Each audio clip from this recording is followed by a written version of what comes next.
and welcome. Today we are at the Hindustan Times Shine HR Conclave. We have Hema Ravichandra with us. She is the strategic HR advisor. Hello Hema. Hi. So my question to you is that how do you think diversity actually plays a big role in business strategy? Yeah. So diversity is very critical for organizations. First of all, there are different types of diversity. There is employee diversity, there is customer diversity, there is supplier diversity. Let us for a moment sharpen our focus and look at the employee diversity. Employee diversity comes in many shapes and sizes. First of all, there is the very internal dimensions of employee diversity, which is your age, your sex, your Color, gender, creed. etc. Then you have the external dimensions of the person, which is probably your nationality, your parental status, your marital status, and so on. And third, of course, is the organizational dimensions. You have to look at diversity holistically, therefore, between the internal, external, and the organizational. Now, why is it important? It is important for organizations, most critically, to address customer base. Right. Why?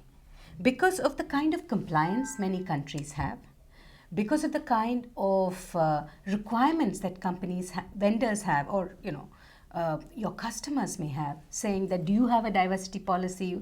IBM, for example, asks you to fill up so many forms around. Second, it's a reflection of the kind of customers you're going to serve. For example, if a Coke or a Pepsi operates in an area which is predominantly black, it makes great sense to have black employees serving those customers. Similarly, if BMW or Ford is designing cars where 50% probably are used by women, it's great to have women technicians advising them. So customer is a very key issue. Second, the war for talent. In developed countries, the employee base is just dramatically coming down, and you want to widen your catchment pool. And if you can then go to diverse communities and get people in, diverse abilities, diverse age, even people with diverse capabilities, it's very, very big. Third, it improves your creativity and your productivity. Companies have found that if they brought in people, for example, elder people, age diversity, these are people who take less absenteeism, so there's more time on the workplace, they're more committed, they're very sincere, compared with some of the generation boomers. And also the whole concept of what's called the virtuous circle of productivity. So you have an inclusive environment, people bring more of themselves to the workplace, it makes them contribute much more, and you have more. And of course, the whole aspect of creativity, which many people talk about. So on all these dimensions, diversity is very critical. Perfect. So in your approach, as in you're a strategic HR advisor and you're being independent, so you must be knowing that, how to enhance your own functions, like, HR roles, in understanding of different aspects of diversity. So I think when you look at how to improve diversity, CEOs and HR heads must look at it holistically. They should look at 4 quadrants. Leaders shape the diversity initiative of a company. So the diversity thrust of the company comes from the corner office. You may say something, your body language, your non-verbal cues, your actions in times of crisis must speak diversity. Okay, so that's the first thing. So you need very strong leadership by example and role modeling. Second is the environment you create. Diversity finally is a statistic. Perfect. The mindset is inclusivity. So you have to create in the organization a mindset of inclusivity. Third, you need resources and tools. So you need all your kind of enablers, whether it's the flex working, whether it's the shortened work week, whether it is, sabbaticals, letting people go out and come back, all of those. So the policies. And finally, it's the tools in terms of training. I may believe in things, but as a manager, how do I sensitize my team to be open to diversity? How do I encourage women or people who are coming back from a break to come back and hit the road running?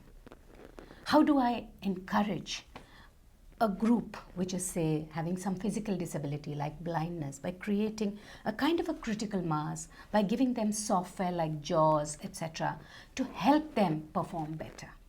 So those are the tools and techniques. So I think you have to look at it from all these four: leadership by example, the culture you create, the enablers you bring into place, and the capabilities that you build.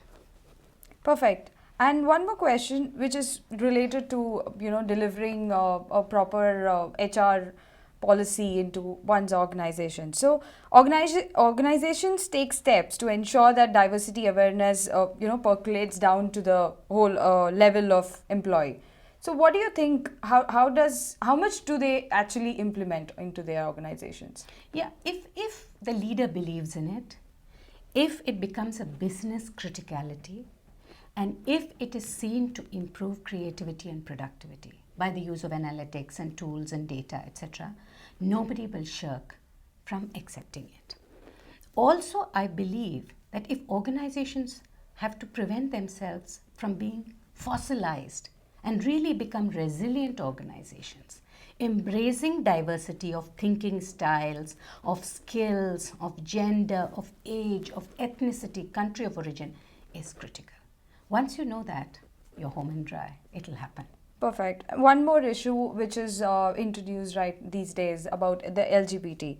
So, has the issue of LGBT cropped up at, the organizations from your point of view these days? I think many organizations have it. Internationally, of course. For example, a company like Tesco has an initiative called Out at Tesco, which is really about the LGBT community. Companies like Microsoft, IBM, the multinationals, when they come in, obviously want to set up something.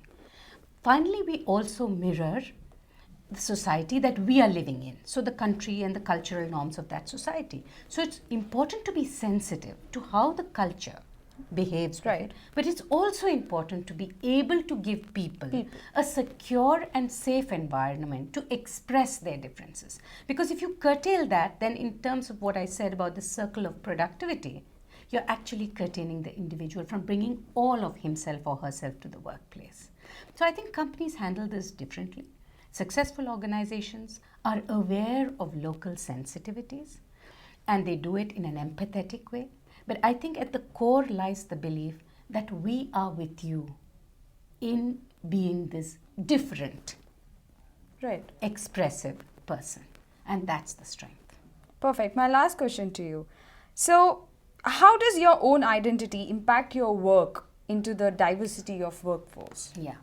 So I think if I am allowed to bring all of me to the workplace, whether it's a woman, whether it's a particular age, whether it's a parent, whether it's some other issue, then I automatically become wholer, if I may use that phrase, in the workplace.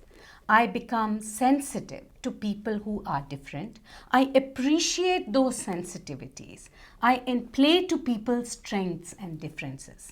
There's a very interesting experiment that was done in a science lab, in a molecular biology lab, and they had the same experiment, two groups, one led by a brilliant scientist, but similar kind of profiles of team members, another with diversity. They had a dentist, they had a medical MD, they had all kinds of profiles. And the same problem was given. This diverse group cracked it in 2 minutes in the meeting. The other took significantly longer in spite of having. So the diversity of thought, there's a theorem which says diversity predictivity theorem, right, which says the ability of a group is the ability of the members of the group plus the diversity of the group. Right. And that's why it's important to have diversity. Thank you, Emma. Thank you for the wonderful answer. My and pleasure. thank you for joining us. My pleasure. Thank you.